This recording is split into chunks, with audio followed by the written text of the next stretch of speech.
ऋषिकेश एक ऐसी जगह जहां गंगा बहती है, जहां सुकून भी है और रोमांच भी। हाय एवरीवन, कैसे हो आप सब? होप आप सब बढ़िया ही होंगे। इस वीडियो में हम आपको ऋषिकेश के बारे में बताएंगे। आपको ऋषिकेश कैसे आना है, कहाँ कहाँ घूमना है और कहाँ रहना है, ये भी आपको बताएंगे। लेकिन हमारे पास कुछ एक्स्ट्रा इन्फॉर्मेशन भी है जो हम आपको वीडियो के एंड में बताएंगे।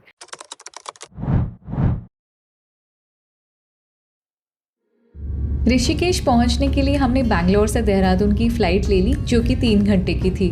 देहरादून के जॉली ग्रैंट एयरपोर्ट से ऋषिकेश बस 16 किलोमीटर दूर है, तो हमने एयरपोर्ट से हमारे होटल तक की प्रीपेड टैक्सी बुक कर ली। यहाँ ऊबर भी अवेलेबल है, लेकिन आउट स्टेशन कैब मिलना थोड़ा मुश्किल है। आप पहले ऊबर ट्राई कर सकते हैं, क्योंकि ये प्रीपेड टैक्सी से काफ़ी सस्ती रहती है। आपको पता है, ऋषिकेश को उत्तराखंड का गेटवे माना जाता है, जहां से 4 धाम की यात्रा शुरू होती है। हम बस आधे घंटे में हमारे होटल पहुंच गए थे। ये त्रिवेणी घाट से बस 2 किलोमीटर की दूरी पे लोकेटेड है, जहां ऋषिकेश की सबसे बड़ी गंगा आरती होती है। ये होटल एक 3 स्टार प्रॉपर्टी है। इसके रूम्स काफी नीट एंड क्लीन और स्पेशियस हैं, और ये एकदम मेन रोड पे लोकेटेड है। दूसरे होटल्स के रिकमेंडेशन हम आपको वीडियो के एंड में दे देंगे। चेक इन करके हम आ गए हमारे होटल के रूफटॉप रेस्टोरेंट में। ये एक प्योर वेज रेस्टोरेंट है। हमने यहाँ वेज हक्का नूडल्स ऑर्डर किया था। डोंट जज माई ईटिंग, हाँ, बहुत ज़्यादा भूख लग गई थी।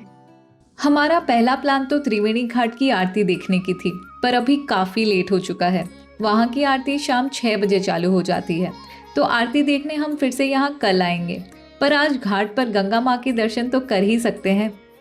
त्रिवेणी घाट से निकल के डिनर करने हम आ गए एक बहुत ही यूनिक रेस्टोरेंट में। अभी हम आए हैं वर रेस्टोरेंट में। यहाँ पे इंडिया के हर कोनों से टेम्पल फूड सर्व किया जाता है। बहुत ही सात्विक आहार है यहाँ, बिना अनियन गार्लिक का। भैया भी बोल के गए कि 15-20 तरीके का आइटम होता है। हमारी थाली अभी सज गई है, पता नहीं हम पूरा ख़त्म कर भी पाएंगे कि नहीं। देखते हैं क्या क्या आता है थाली में। बहुत ही यूनिक कॉन्सेप्ट है यहाँ का। आप एक ही जगह बैठ के पूरे इंडिया भर के प्रसाद का सेवन कर सकते हैं। बस एक ही चीज़ थोड़ी खटकेगी आपको, वो है इस थाली का प्राइस। हमारी थाली पूरी भर चुकी है। खाने की खुशबू बहुत अच्छी आ रही है। चलिए अब शुरू करते हैं।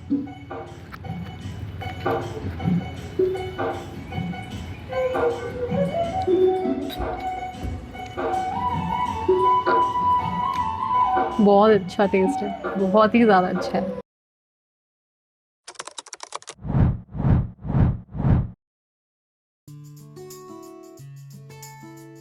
अगले दिन एक लाइट ब्रेकफास्ट करके हम निकल पड़े हमारे एडवेंचर के लिए। राफ्टिंग के लिए हम आ पहुंचे तपोवन, जिसकी स्लॉट बुकिंग हमने एडवांस में ही कर ली थी। फिर हमें जीप में बिठा के शिवपुरी बीच के पास लाया गया, जो हमारे राफ्टिंग का स्टार्टिंग पॉइंट था। यहाँ पहुँच के गाइड ने हम सबके लिए टिकट्स खरीदे, हमें लाइफ जैकेट, हेलमेट और पैडल दिए, और फिर हम निकल पड़े हमारे राफ्ट की ओर। राफ्टिंग से पहले हमें गाइड ने सारे इंस्ट्रक्शंस क्लियरली समझाया और एक वाटरप्रूफ पाउच भी दिया, जिसमें हमने हमारे फ़ोन्स रख दिए। फिर क्या, फिर शुरू हुआ हमारा एडवेंचर। के आगे गंगे मैया की वेरी गुड।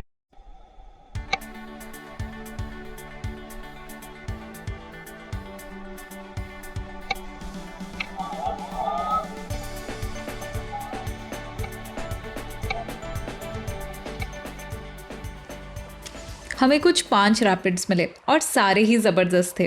फिर बीच में हमें पानी में भी उतार दिया गया, और यकीन मानो पानी बहुत ही ज़्यादा ठंडा था। मान लो जैसे कि आप बर्फ़ के पानी से नहा रहे हो, इतना ठंडा। ये राफ्टिंग हमारे लाइफ का one of the best experiences में से एक था। राफ्टिंग ख़त्म करके हमने गर्मा गर्म मैगी ली। ठंडे पानी का एहसास अभी भी शरीर में समाया हुआ था। ये एक प्लेट गरम मैगी धीरे धीरे शरीर में थोड़ी सी जान वापस ला रही थी। अब चलते हैं ऋषिकेश के one of the most popular cafe में। ये एक रिवर व्यू कैफ़े है जो तपोवन साइड लोकेटेड है। यहाँ कॉन्टिनेंटल, इजरायली और नॉर्थ इंडियन फूड भी मिलता है। आए तो थे हम फ्रीडम कैफे में लंच करने, पर अभी मिनिमम आधे घंटे की वेटिंग है, तो हम यहाँ गंगा के किनारे लक्ष्मण झूला देखते हुए थोड़ा इंतजार कर लेंगे। आधा घंटा वेट करने के बाद हमें फाइनली इस सुंदर नज़ारे के साथ लंच करने का मौका मिला।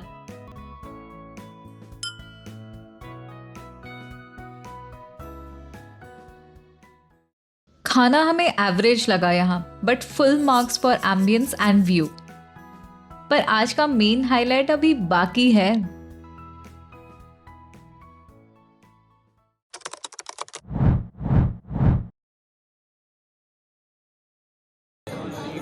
अभी 5:15 हो रहा है और हम त्रिवेणी घाट पे हैं। अब तो समझ ही गए होंगे हम किस लिए आए हैं, तो अभी गंगा माँ की आरती देखते हैं। त्रिवेणी घाट पर ऋषिकेश की सबसे बड़ी गंगा आरती होती है और यहाँ रोज हजारों भक्त गंगा माँ की आरती देखने आते हैं। वीकेंड और छुट्टी वाले दिनों में भक्तों की संख्या और भी बढ़ जाती है। आप आरती से लगभग 1-1.5 घंटे पहले यहाँ आने की कोशिश करें ताकि आपको सामने बैठने का मौका मिल सके। अगर आपको गंगा माँ की पूजा करनी है तो आप वहाँ के ऑर्गेनाइजर से बात करके पर्ची कटवा के आरती से पहले अपनी पूजा भी करवा सकते हैं।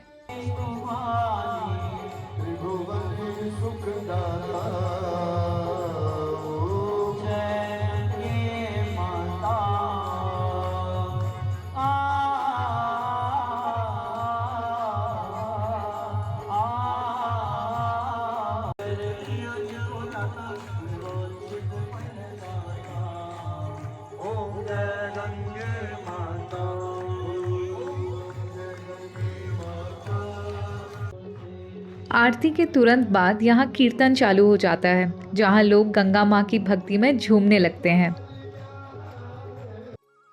घाट पे आपको गंगा जल ले जाने के लिए बॉटल्स और पूजा के लिए फूल और धूप वगैरह भी मिल जाएगा। आप यहाँ से पूजा की सामग्री खरीद के खुद से गंगा माँ की पूजा भी कर सकते हैं। त्रिवेणी घाट के पास ही हमें मिली एक बहुत ही फेमस लस्सी की दुकान। यहाँ लस्सी के ढेरों वैरायटीज थे। हमने कुल्हड़ लस्सी और ड्राई फ्रूट लस्सी ली थी, जिसके रेट्स तो रीजनेबल थे ही, पर टेस्ट बहुत ही लाजवाब था।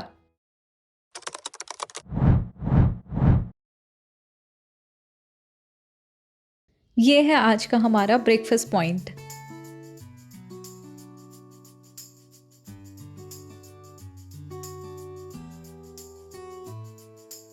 अभी हम गंगा किनारे लक्ष्मण झूला के पास एक बहुत ही कोजी और पीसफुल कैफे में आए हैं। लिटिल बुद्धा नाम है उसका। हमारे ब्रेकफास्ट का वेट है। हमारा पहला ऑर्डर स्मूदी आ चुका है, बहुत ही अच्छा टेस्ट है। बाकी देखते हैं बाकी का टेस्ट कैसा रहता है। इसके amazing food options, Ganga view और सूदिंग म्यूजिक पेट के साथ साथ आत्मा भी तृप्त कर देता है। This is a must visit place, not only because of the view and ambience but because of the food too. अब हमारा नेक्स्ट स्टॉप है लक्ष्मण झूला और त्र्यंबकेश्वर मंदिर। यहाँ से जो 2 ब्रिजेस दिख रही हैं, दोनों ही लक्ष्मण झूला है। जो ब्रिज थोड़ी सी नीचे और पुरानी दिख रही है वो 1939 में बनाई गई थी, जिसे 2019 में बंद कर दिया गया था। उसके ठीक बगल में अभी नया लक्ष्मण झूला बन रहा है जो तपोवन और जोंक एरिया को जोड़ता है। अभी हम लक्ष्मण झूला पे हैं और ये ब्रिज अभी भी अंडर कंस्ट्रक्शन है, लेकिन जब ये बन जाएगा तो बहुत ही खूबसूरत लगने वाला है।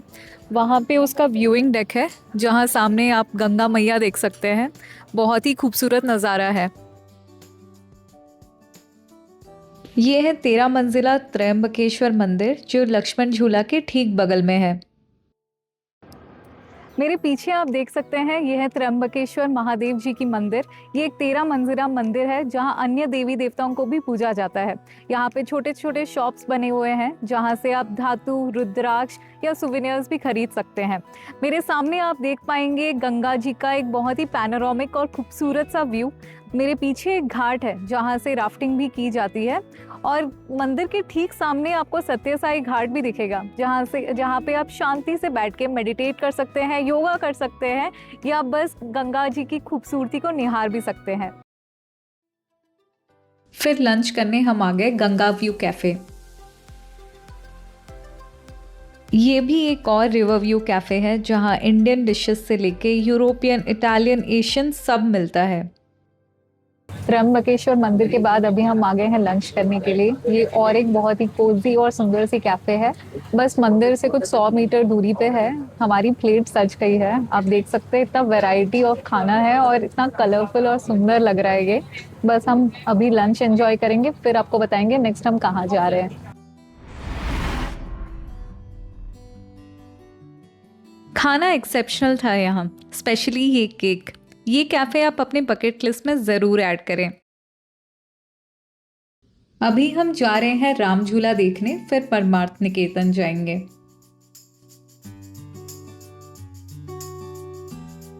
ये राम झूला 1986 में बनाई गई थी, जो शिवानंद नगर और स्वर्ग आश्रम को कनेक्ट करता है। अभी हम राम झूला पे हैं और ये लक्ष्मण झूला से करीबन 2 किलोमीटर दूर है। जब हम चलते हैं ना तो हल्का फुल्का वाइब्रेशन फील होता है यहाँ पे, पर जब आप एक जगह पे खड़े हो जाओगे पूरा फील कर सकते हो कि ये ब्रिज हिल रही है।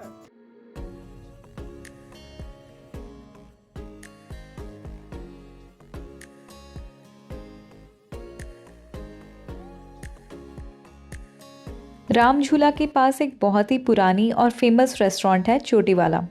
यहाँ के ओनर का चोटी वाला लुक उनका सिग्नेचर स्टाइल है, जिससे बहुत सारे टूरिस्ट्स अट्रैक्ट होते हैं। यहाँ लोग नॉर्थ इंडियन और गढ़वाली कुजीन खाने आते हैं। फिलहाल तो इसके बहुत सारे कॉपी बन गए हैं। एक त्रिवेणी घाट के पास भी है। ये है जानकी सेतु, जो तपोवन और स्वर्ग आश्रम को कनेक्ट करता है।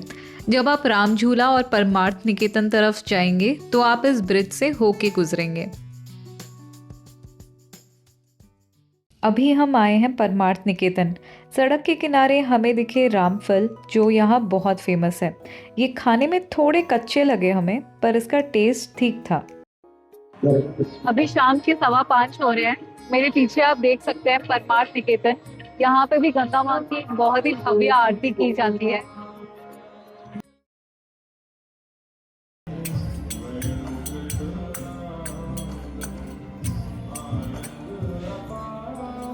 परमार्थ निकेतन ऋषिकेश का सबसे बड़ा आश्रम है, जो योगा, मेडिटेशन और स्पिरिचुअलिटी का एक मेजर हब है। यहाँ आप योगा के कोर्सेज कर सकते हैं, स्टे कर सकते हैं या सिर्फ गंगा माँ की आरती देखने भी आ सकते हैं।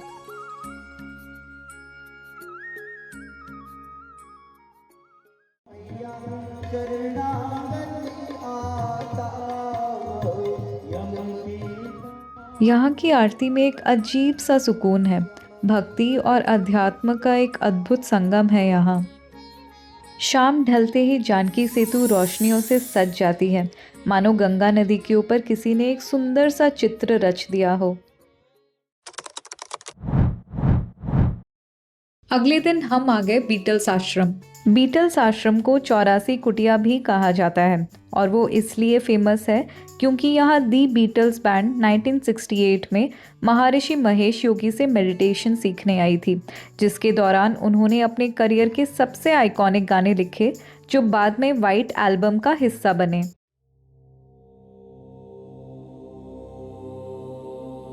आज ये जगह बहुत ही colourful murals, Beatles inspired art और कोट्स से सजाया हुआ है।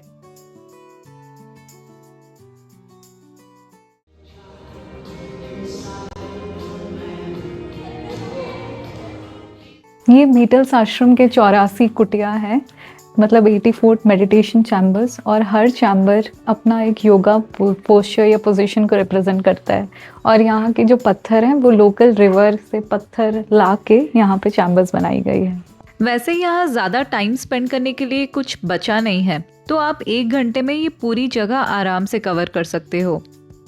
ये थी हमारी ऋषिकेश की कहानी, लेकिन रुकिए, आपके लिए हमने एक समरी भी बनाई है जो आपको अपना ट्रिप प्लान करने में काफ़ी हेल्प करेगी।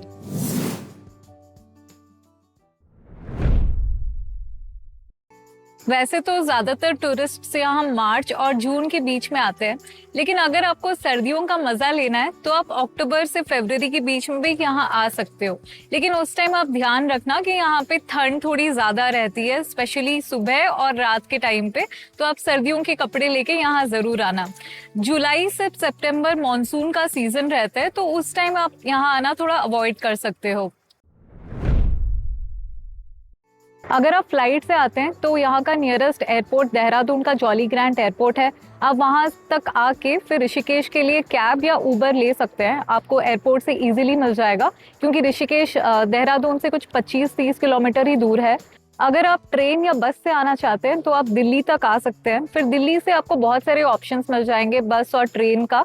Nearest railway station Haridwar railway station, और ऋषिकेश का भी अपना एक रेलवे स्टेशन है जहाँ तक आप आ सकते हैं।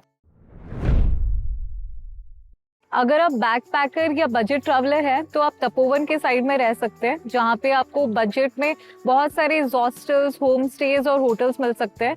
और तपोवन के साइड ही बहुत सारे एक्टिविटीज़ है और टूरिस्ट प्लेसेस हैं जहाँ आप कवर कर सकते हैं। लेकिन अगर आपके पास 4 व्हीलर है तो यहाँ पे पार्किंग की थोड़ी सी प्रॉब्लम है और लेन्स भी काफ़ी पतले हैं, तो उस चीज़ का आप ज़रूर ध्यान रखें। अगर आपको प्रीमियम ऑप्शंस चाहिए तो यहाँ पास में लेमन ट्री और गंगा रिजॉर्ट जैसे ऑप्शंस भी हैं। अगर आप फैमिली के साथ यहाँ ट्रैवल कर रहे हैं या फिर अगर आपके पास 4 व्हीलर है तो आप त्रिवेणी घाट के पास भी रह सकते हैं। यहाँ आपको मिड बजट से लेकर लग्जरी तक बहुत सारे होटल्स के ऑप्शंस मिल जाएंगे और यहाँ कार पार्किंग का भी कोई इश्यू नहीं होगा। और त्रिवेणी घाट के साइड पे थोड़ा सा लेस क्राउडेड रहता है, तो यहाँ आपको पीसफुल एनवायरनमेंट जरूर मिलेगा। वैसे तो यहाँ हर सुबह और शाम को हर घाट पे गंगा माँ की आरती होती ही है, लेकिन यहाँ सबसे बड़ी त्रिवेणी घाट की आरती और परमार्थ निकेतन की आरती होती है। त्रिवेणी घाट की आरती कुछ आधे घंटे की रहती है, जो शाम में 6 बजे से लेकर 6:30 बजे तक रहती है, और परमार्थ निकेतन की आरती भी लगभग उसी टाइम पे रहता है, लेकिन वो छोटा सा 5-10 मिनट का ही आरती होता है। लेकिन उससे पहले और उसके बाद यहाँ सत्संग भी जरूर होता है। वैसे तो ऋषिकेश में बहुत सारी जगह है जो आप एक्सप्लोर कर सकते हैं। सबसे पहले अगर आप सारा झूला कवर करना चाहते हैं तो यहाँ राम झूला, लक्ष्मण झूला और जानकी सेतु है। राम झूला में बस आप चल के जा सकते हैं। लक्ष्मण झूला अभी भी अंडर कंस्ट्रक्शन है, तो बहुत जल्दी उसका कंस्ट्रक्शन खत्म हो जाएगा। उसके बाद आप वहाँ से एक बहुत ही सुंदर सा व्यू देख सकते हैं। और जानकी सेतु वैसे भी आप कहीं पे भी आना जाना करेंगे तो उसके थ्रू आप होते हुए जा सकते हैं। ऋषिकेश के अंदर आप बहुत सारे दूसरे जगह भी जा सकते हैं, जैसे त्र्यंबकेश्वर मंदिर, भूतनाथ मंदिर और बीटल्स आश्रम भी। अगर आपको एडवेंचर का शौक है तो आप बंजी जंपिंग या राफ्टिंग भी कर सकते हैं। राफ्टिंग ऋषिकेश का सबसे फेमस होता है, और कहाँ पे कर सकते हैं उसके सारी डिटेल्स हम आपको स्क्रीन पे दे देंगे। ऋषिकेश में बहुत सारे रिवर साइड कैफेज हैं जहां आपको मल्टी कुजीन ऑप्शंस मिल जाएंगे। कैफे के सारे ऑप्शंस भी हम आपको स्क्रीन पे जरूर दे देंगे। अगर ये वीडियो आपको पसंद आई हो या थोड़ी सी भी हेल्पफुल लगी हो तो हमें सब्सक्राइब करना ना भूलें। ये वीडियो आपके दोस्त और फैमिली के साथ जरूर शेयर करें और आपका एक्सपीरियंस हमें कमेंट सेक्शन में जरूर बताएं। Thanks for watching.